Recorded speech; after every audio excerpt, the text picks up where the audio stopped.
एकादश स्कन्धः अथ दशमोऽध्यायः। श्रीभगवानुवाच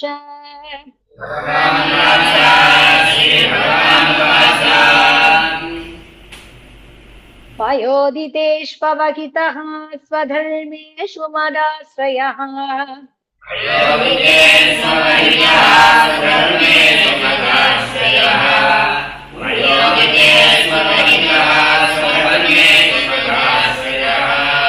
वर्णाश्रमकुलाचारमकामात्मा समाचरेत्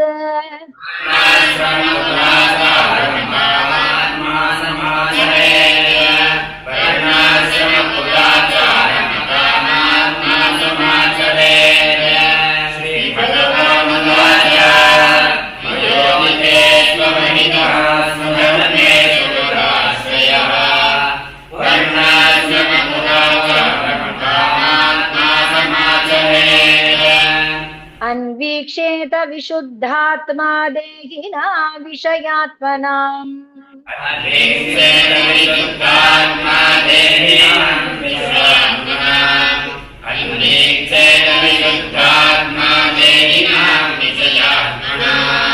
गुणेषु तत्त्वध्यानेन सर्वारम्भ विपर्ययम्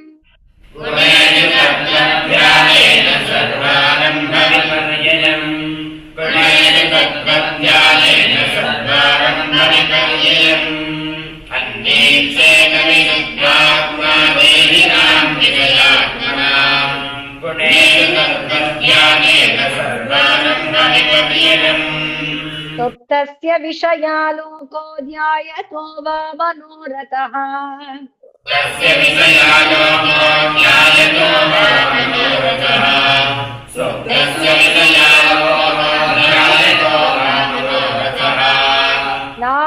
नानात्मकत्वादिफलः तथा भेदात्मधीर्गुणैः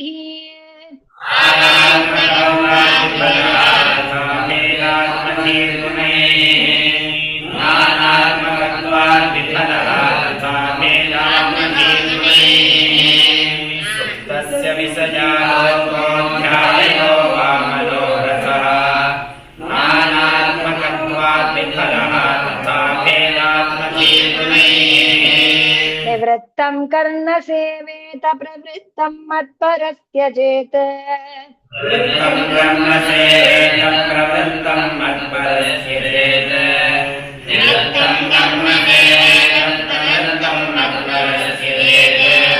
जिज्ञासायां सम्प्रवृत्तो नाद्रियेत् कर्म चोदनाम्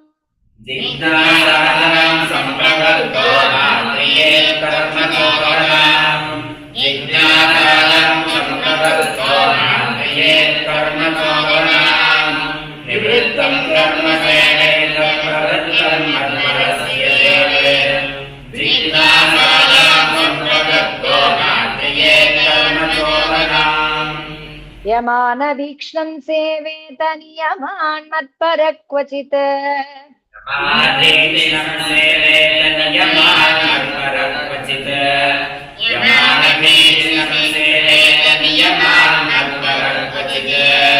मदभिज्ञं गुरुं शान्तम् उपासीद मदात्मकम्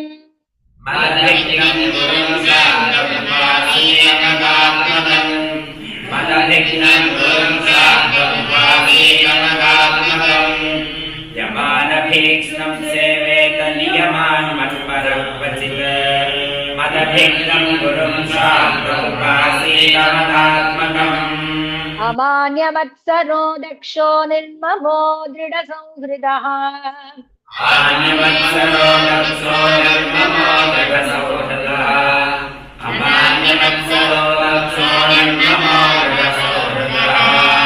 असत्वरो अर्थजिज्ञासुः अनसो गिरमोघवाक्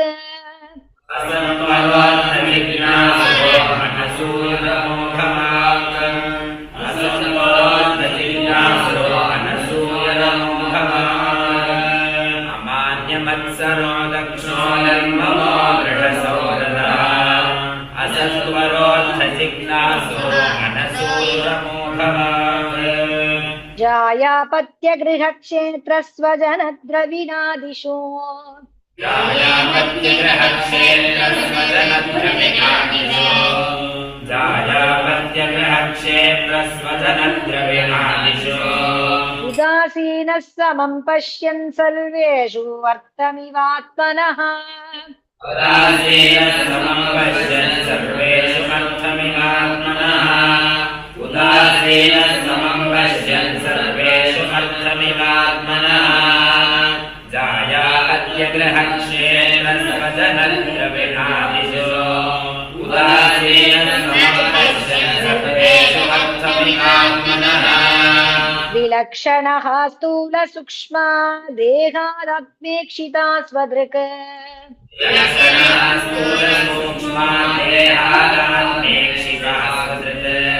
विलक्षणः स्थूलसूक्ष्माद्देहादात्मेक्षितास्वदृक् यथाग्निः दारुणो दाह्यादाहकोऽन्यः प्रकाशकः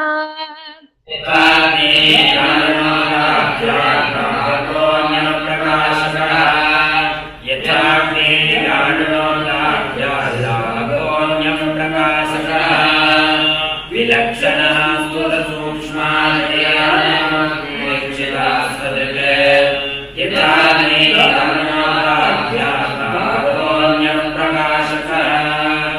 निरोधोत्पत्त्यनुबृहन्नानात्वं तत्कृतान् गुणान्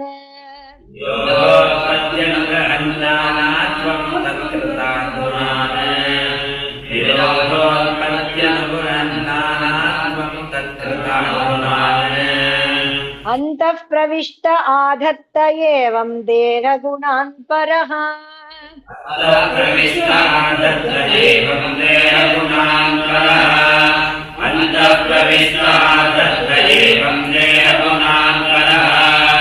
विरोधोत्पत्त्यनुबृहन्नानात्वं तत्कृतान् गुणान् अन्तःप्रविष्टादत्त एवं देहगुणान् परः योऽसौ गुणैर्विरचितो देहोऽयं पुरुषस्य हि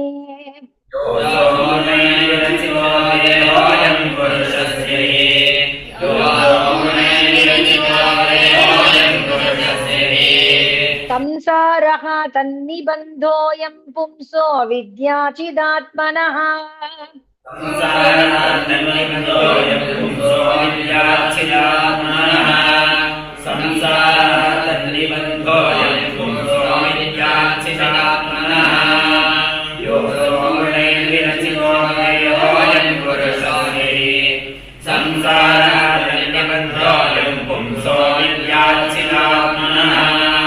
तस्माज्जिज्ञासयात्मानम् आत्मस्थं केवलं परम्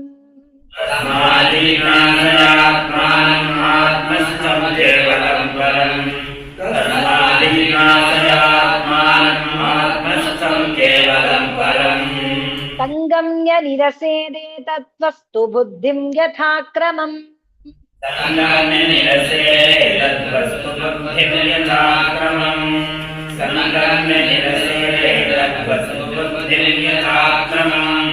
तस्माज्जिज्ञासयात्मानम् केवलं परम् संगम्य निरसेदे तद्वस्तु बुद्धिं यथाक्रमम्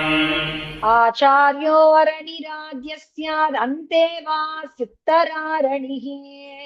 आचार्यो अरणिराज्य स्याद् अन्ते वा स्युत्तरारणिः आचार्यो अरणिराज्य स्याद् अन्ते वा स्युत्तरारणिः तत्सन्धानं प्रवचनं विद्यासन्धिः सुखावहः तत्सन्धानं प्रवचनं विद्यासन्धिः सुखावहः तत्सन्धानं प्रवचनं विद्यासन्धिः सुखावहः आचार्यो अरणिराज्य स्यादन्ते वा स्युत्तरारणिः तत्सन्धानं प्रवचनं विद्यासन्धिः सुखावहः वैशारदी साति विशुद्धबुद्धिः दुनोति मायां गुणसम्प्रसूताम् वैशारदी साति विशुद्धबुद्धिः दुनोति मायां गुणसम्प्रसूताम् वैशारदी साति विशुद्धबुद्धिः दुनोति मायां गुणसम्प्रसूताम् गुणांश्च सन्दज्ञ यदात्ममेतत् स्वयं च शाम्यत्यसमिद्यथाग्निः गुणां च सन्दर्भ्य यदात्ममेतत् स्वयं च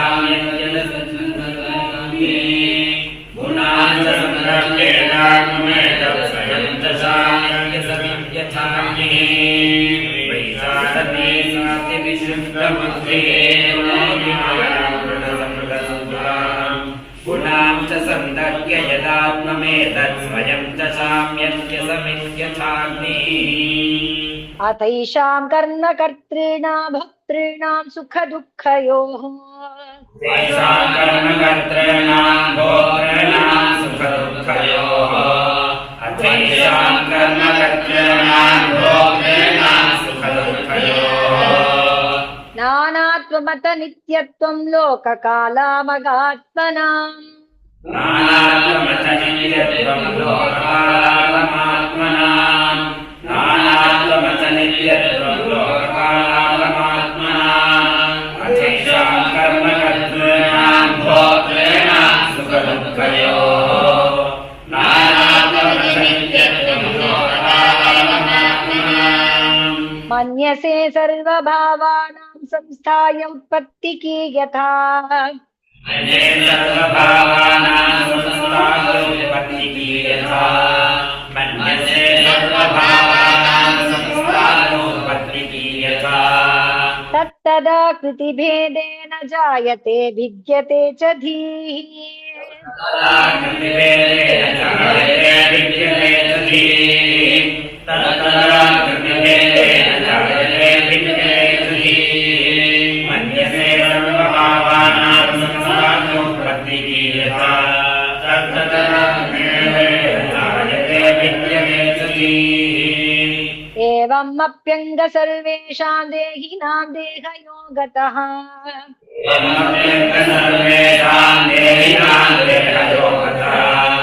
एवमप्यङ्ग सर्वेषां देहिनां देहयोगतः कालावयवतः सन्ति भावा जन्मादयो सकृत्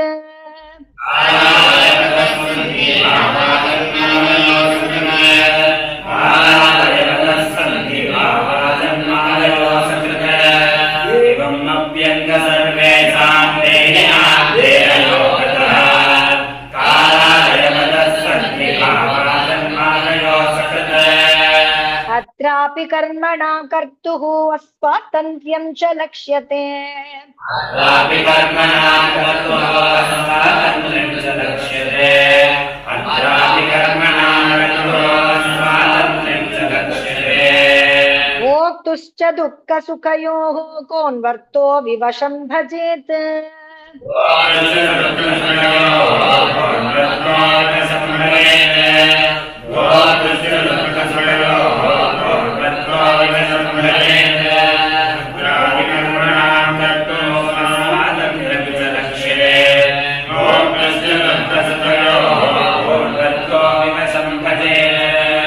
न देहिनां सुखं किञ्चित् विद्यते विदुषामपि सुखं किञ्चित् विद्यते विदुषामपि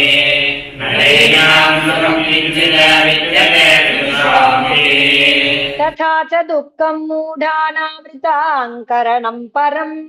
तथा च दुःखं मूढानामृताङ्करणं परम् तथा च दुःखं मूढानामृताङ्करणं परम्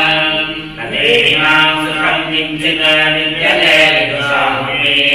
तथा च दुःखं मूढानामृताङ्करणं परम्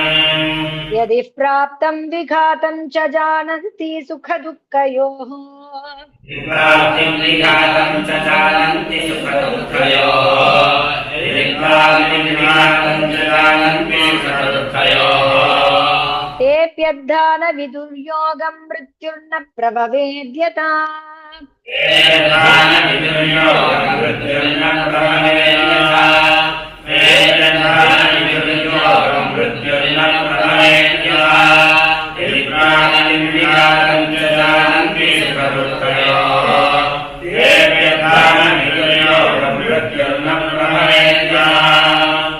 वर्तः सुखयत्येनं कामो वा मृत्युरन्तिके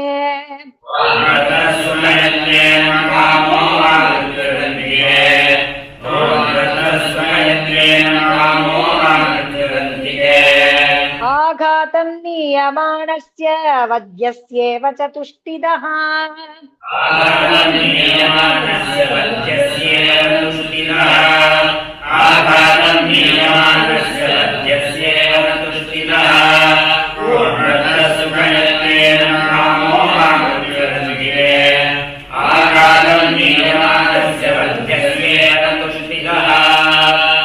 श्रुतं च दृष्टवद्दुष्टं स्पर्धा सूयाति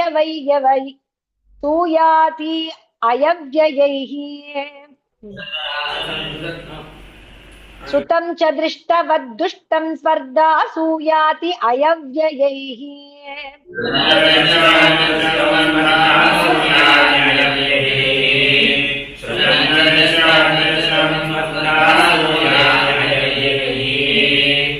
बह्वन्तराय कामत्वात् कृषिवच्चापि निष्फलम्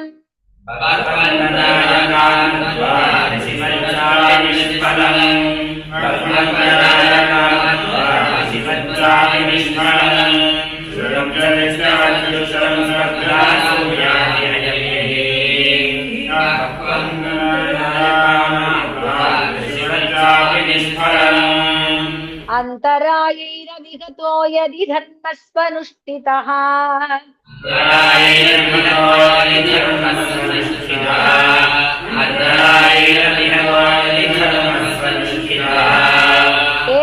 तेनापि निश्चितं स्थानं यथा गच्छति तत् शृणु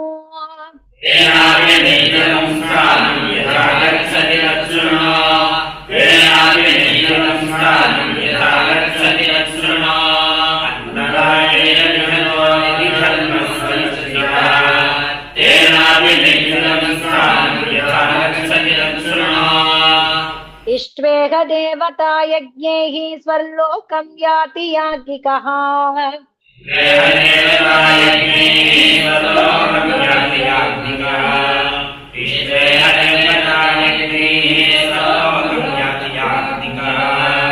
भुञ्जीत देववत्तत्र भोगान् दिव्यानि चार्जितान्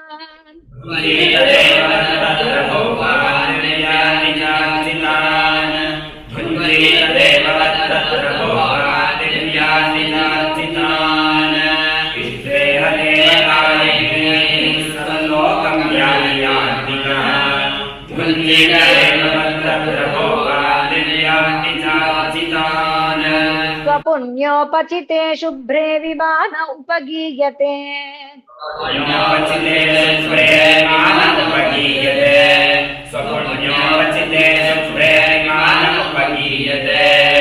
गन्धर्वैः विहरन् मध्ये देवीनां हृद्यवेशधृक्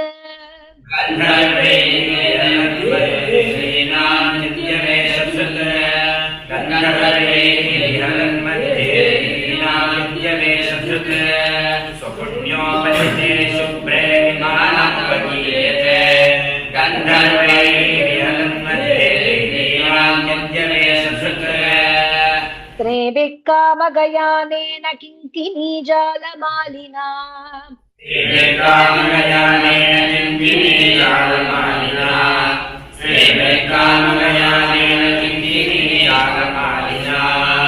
क्रीडन्न वेदात्मपातं सुरा क्रीडेषु निर्वृतः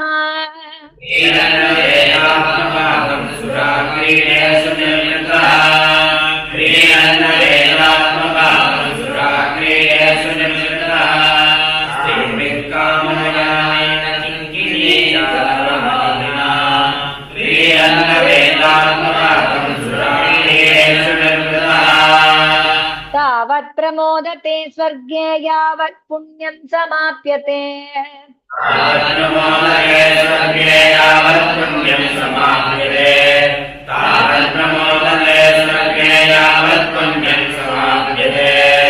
क्षीरपुण्यः पतत्यर्वागनिच्छन् कालचालितः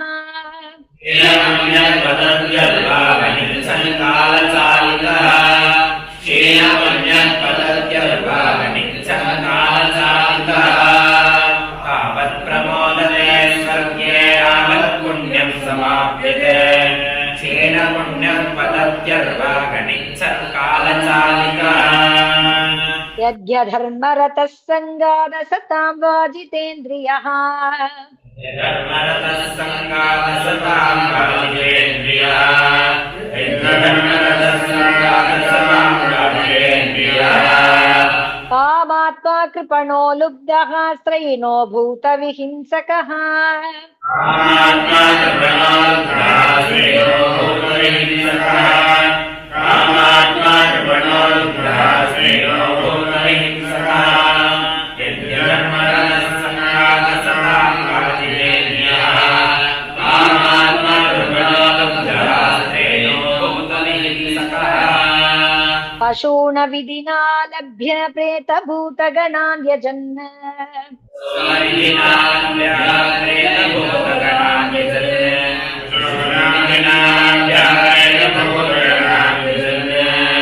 नरकानवशो जन्तुः गत्वा यात्तुल्बणं तमः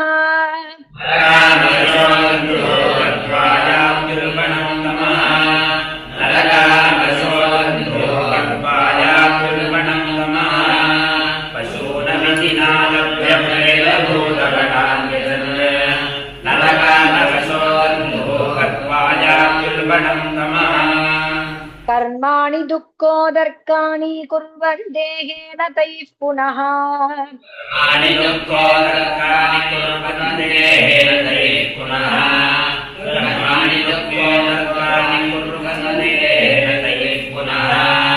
देहमा भजते तत्र किं सुखं मर्त्यधर्मिणः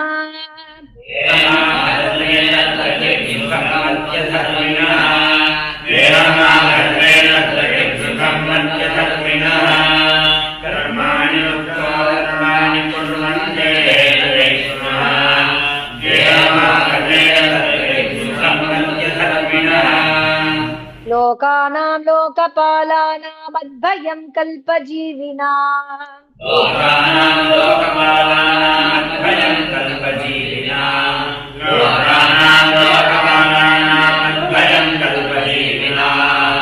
ब्रह्मणोऽपि भयं मत्तो द्विपरार्धपरायुषः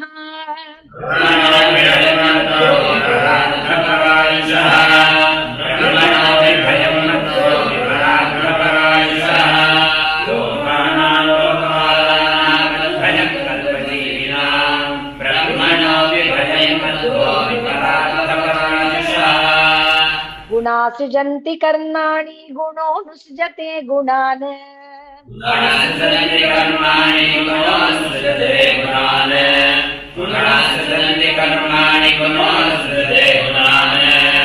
जीवस्तु गुणसंयुक्तो भुङ्क्ते कर्मफलान्यसौ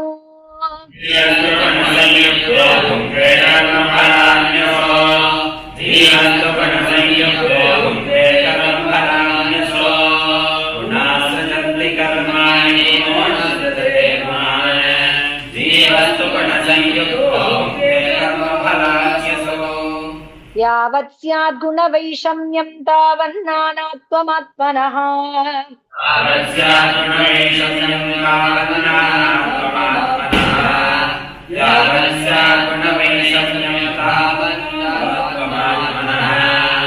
नानात्वम् आत्मनो यावत् पारतन्त्र्यं तदैव हि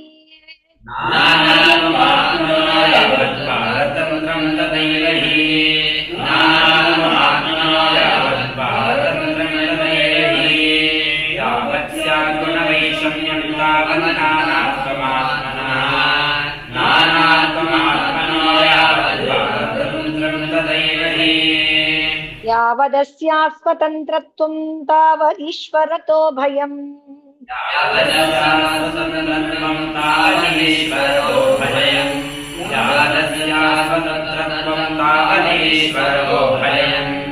य एतत् समुपासीरन्ते मुह्यन्ति सुचार्पिताः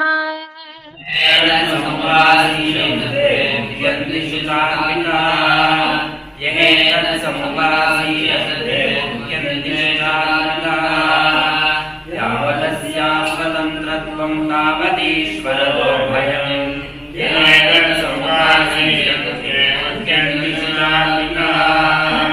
काल आत्मागमो लोक लोकः स्वभावो धर्म एव च।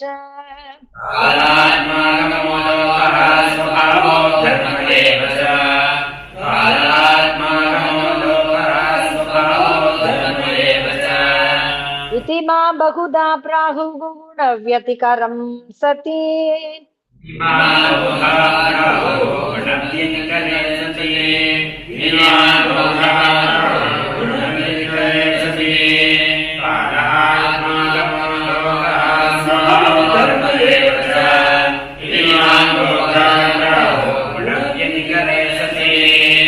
उद्धव उवाच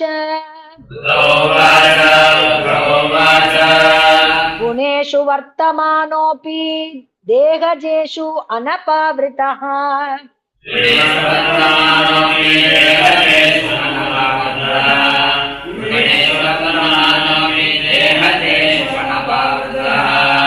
गुणैः न बध्यते देही बध्यते वा कथं विभो।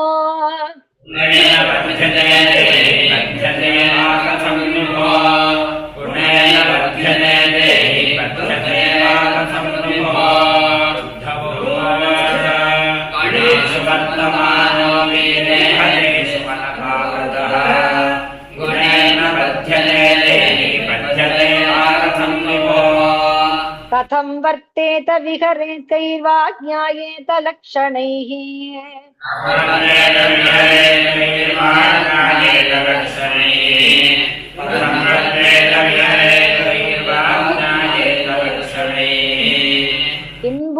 किं भुञ्जीतोत विसृजे क्षयीता सीतयाति वा।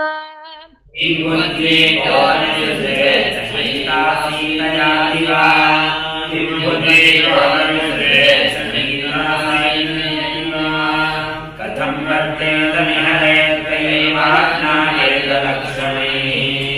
किं भुञ्जीतोत विसृजेत् क्षयीता सीतयाति वा। एतद् अच्युत मे ब्रूहि प्रश्नं प्रश्नविदाम्बर।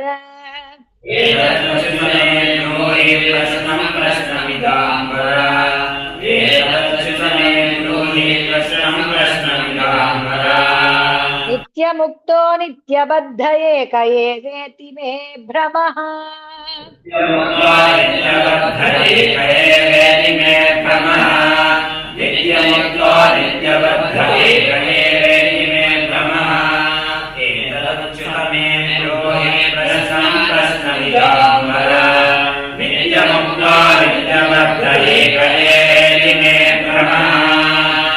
इति श्रीमद्भागवते महापुराणे पारमहंस्यां संहितायाम् 11 स्कन्धे भगवद् उद्धव संवादे 10मोऽध्यायः।